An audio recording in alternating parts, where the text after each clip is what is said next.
Demon Emperor Chapter 618 hanggang 619. Nagpapatuloy. Akala nyo makakatakas kayo sa akin, mga kupal kayo? Hangin at buwan na palad! Ha!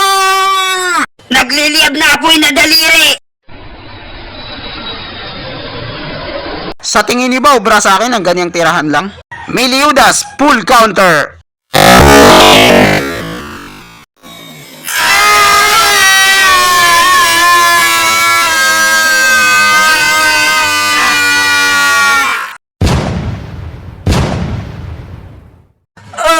Ang buong katawan ko parang nasusunog sa apoy. Napakasakit! Ang taong ito, isa siyang demonyo. Gusto niya talaga kaming patayin.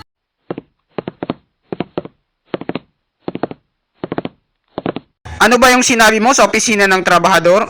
Ang mga trabahador ay niloko kanila at hinamon kanila? Ha ha ha ha! Kung ganun nandito ako, hinahamon din kita.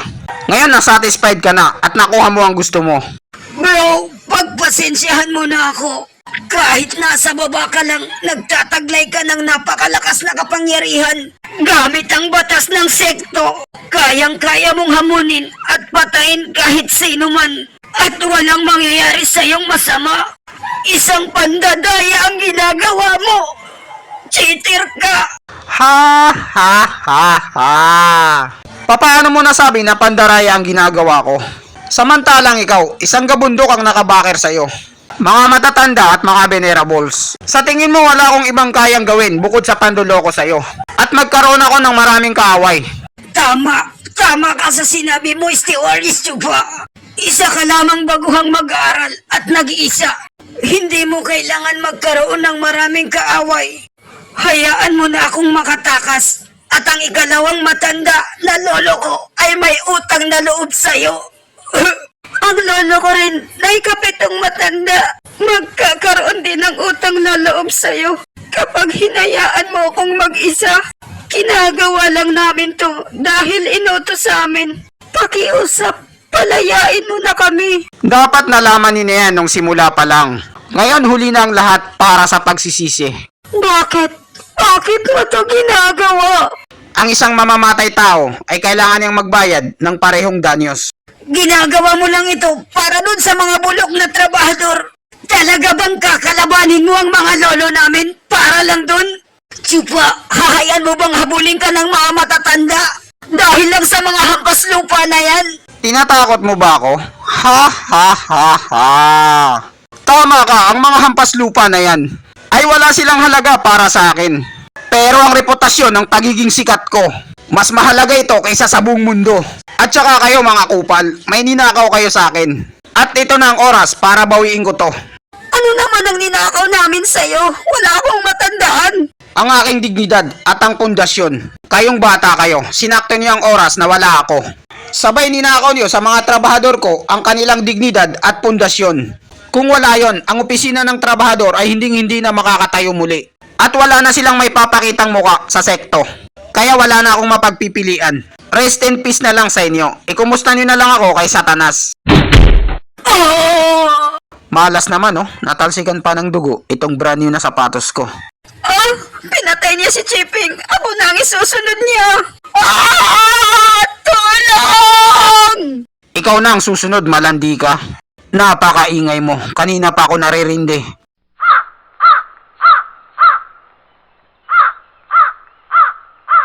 Grabe, pinatay niya talaga silang dalawa. Wala siyang pinipili. Mapababae man o lalaki. Nakakatakot ang lalaking to. Kailangan ko na lang kolektahin ang mga ulo nila pang souvenir. Siya nga pala, bago ako umalis. Ito ba yung pinagmamalaki nila na lugar ng mga kapili-pili? Nakakatawa talaga. Pakiramdam ko napakabigat ng katawan ko. Nabalian ata ako ng buto. Ha ha ha! Nakakahiya talaga. Kilala tayo bilang pinakasikat na kapili-pili sa buong Demon Semeng sekto. At natalo lang tayo ng saglitan lang ng isang trabahador. Nakakatawa talaga. Lucy, gusto mo pa rin bang labanan siya? Ano sa palagay mo, kupal? Lalabanan ko siya hanggang kamatayan. Kailangan mapasa akin ang titulo na ito kahit wala na itong silbi. Dahil nakasalalay dito ang pangarap kong maging pinuno ng sekto. Bahala ka sa buhay mo kung yan ang gusto mo. Ano pa ang kwenta ng titulong ipinaglalaban mo? Wala ka namang bayag. Sino ba siya? Hindi ko siya kilala. Talaga bang isa lang siyang trabahador? Ba't ang lakas niya? Ha! Huwag matigas ang ulo. Ang opisina ng trabahador ay isa lang ang ibinigay. At yon ang mataas na venerable. At sumusunod ito sa sekto at sa mga ninuno natin. Imposibleng magkaroon pa ito ng iba na mag-aaral. Na mas halimaw pa. Bailian, alam kong ayaw mo sa loob ng sekto. Sa pamumuliti ka rito. Kaya lagi ka na lang nagtatago sa lugar ng kapili-pili para magsanay. Kaya hindi ka updated kung anong viral ngayon sa social media. Ang pinuno ng sekto ay nagdala ng bata rito mula sa labas. At ang batang ito ay nagtatag ng opisina ng kapili-piling trabahador. At inagaw niya ang pundasyon ng loob ng sekto. Ang dalawang lolo niyo ay mga atabs niya.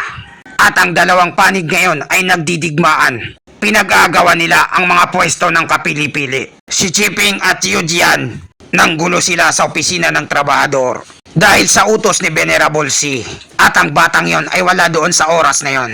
At ang mga matatanda at mga venerable naman ay nagkaroon ng tuwadcom meeting. Kaya naman gumana ang plano nila. Ang akala nila ang batang yon ay tinatanggap niya na ang kaniyang pagkatalo. Dahil nagpaparty siya ng paghingi ng tawad. Pero tingnan mo ngayon ang nangyari sa atin. Matatawag mo pa ba itong paghingi ng tawad? Isa itong pesta ng patayan. Sigurado ako na ang opisina ng trabahador ay dadanak ng dugo. Gusto ko sanang sabihan si Master tungkol dito. Kaso tinira ako ng batang yon na napakasakit. Hindi ko may galaw ang buong katawan ko. Aray, ang likod ko ang sakit. Hindi ako makagalaw. Ano? Kasamahan niya pala ang mga lolo natin? Pero bakit napakalupit niya sa atin? Hindi niya pa kasi tayo kilala. Kailangan pa nga nating magpasalamat dahil binuhay pa niya tayo. Tama ka sa sinabi mo. Pero dahil nalaman ko, nakakampi pala natin siya, napanatag na ang loob ko. Dahil may kasamahan pala tayo na isang halimaw. Pre, tagayan mo ko. Ang sarap naman mamulutan dito.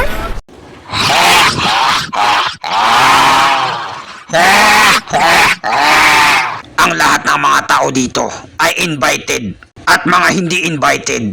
Pumunta sila dito lahat para lang sa party ng paghingi ng tawad. Sa buong buhay ko, ngayon lang ako napahiya ng ganito. Venerable Ki, Venerable Bae. Kanina pa kami nag-aantay rito. Hindi ba pwedeng simulan na natin ang party? Si Stewardess Chupa ay hindi pa dumarating, kaya hindi pa tayo pwedeng magsimula. Stewardess Chupa, ang isang walang kwentang trabahador. Ngayon ang mga matatanda at venerable na opisina ng trabahador ay naging sunod-sunuran na lang sa isang mag-aaral. Kailangan pa nilang hintayin na utusan sila kung anong gagawin sa party ng paghingi ng tawad.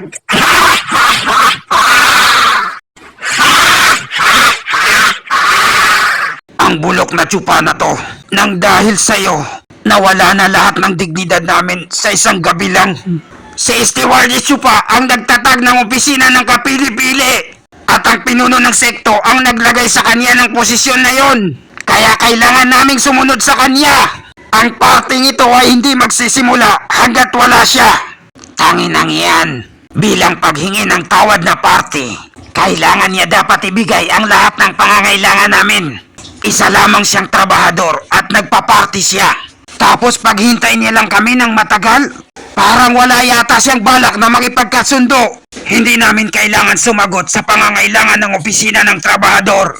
At lalong hindi namin kailangan sumunod sa patakaran nito.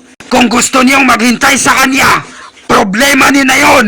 Pero kaming mga matatanda sa loob ng sekto, kung hindi niyo sisimulan agad ang party, aalis na lang kami. Tama siya at isusumbong namin to sa pinuno ng sekto. Sinayang niyo ang pamasahe at oras namin dito. Ano ang putangin ng kalokohan to? Ngayon, galit na sila. At kapag sumabog na ang kanilang galit, gagamitin namin tong dahilan para may pasara ang opisina ng kapili-piling trabahador. Tara na mga pre, umuwi na tayo. Sayang lang yung oras natin dito. Tika lang muna! Mga tao kayo, kung tinatamad na kayo, hayaan niyo munang ikwento ko sa iyo yung mga araw na nasa pagtitipon pa kami ng 2 dragon. Habang wala pa si Stewardess Chupa. Yung mga araw na yun, kaming 4 na manupito ng imperno, pinangunahan namin ang mga kapili-piling mag-aral patungo sa pagtitipon ng 2 dragon. Teka muna, itigil mo yan! Hindi kami bored, hindi kami tinatamad. Hindi mo na kailangan ikwento sa amin yan, sawan-sawa na kami. Sa wakas, dumating ka na rin. Oh, nandito ka na pala. Buti naman at dumating na siya, hindi na tayo mapapahiya. Sa wakas, dumating na si Master Chupa!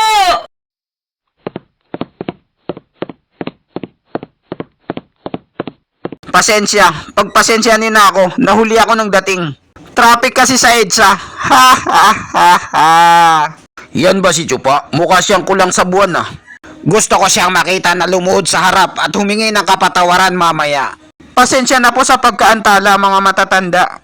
Ito pa rin ba yung Chupa na kilala ko na matapang? Bakit nagiging duwag na siya ngayon? All goods na tayo ngayon. Ang pinaka-importante sa lahat ay nandito na tayong lahat.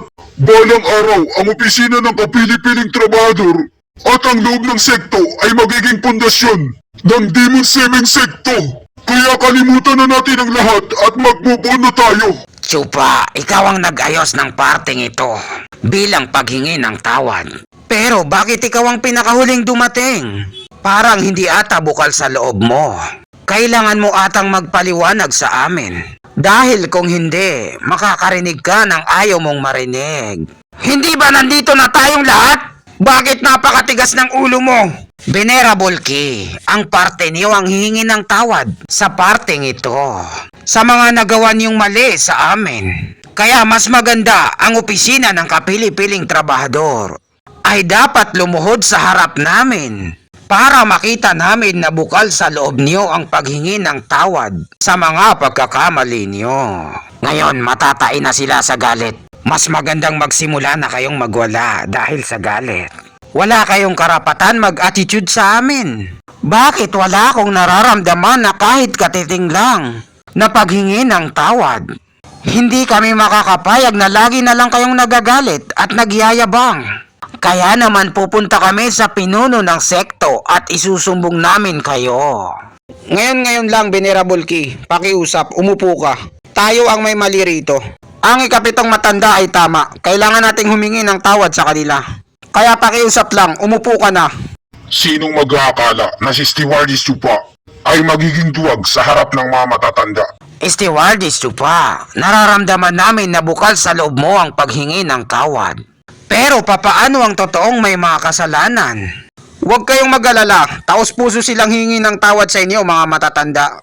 Ano pa ang inihintay niyo? Bakit hindi niyo alokay ng kape ang mga matatanda? Ganito ba ang paraan niyo ng paghingi ng tawad? Mas maganda sana kung iuntog niyo ang ulo niyo at magmano kayo sa amin. Baka sakaling, baka lang naman, maniwala kami. Sumusobra na kayo mga kupal na matatanda! Umupo ka dyan at tumahimik ka, ako ang magsasalita. Ang totoo niyan, kasalanan ko ang lahat. Ako dapat ang humingi ng tawad sa inyo. Yun talagang totoong dahilan ng parting ito. Kung ang mga matatanda ay gusto nilang puriin ko sila, kung ganun gagawin ko yun at bibigyan ko sila ng regalo. At dito nagtatapos ang chapter 618 hanggang 619. Maraming salamat po sa panunood nyo. Mag-subscribe para laging updated sa buhay ni Chupa.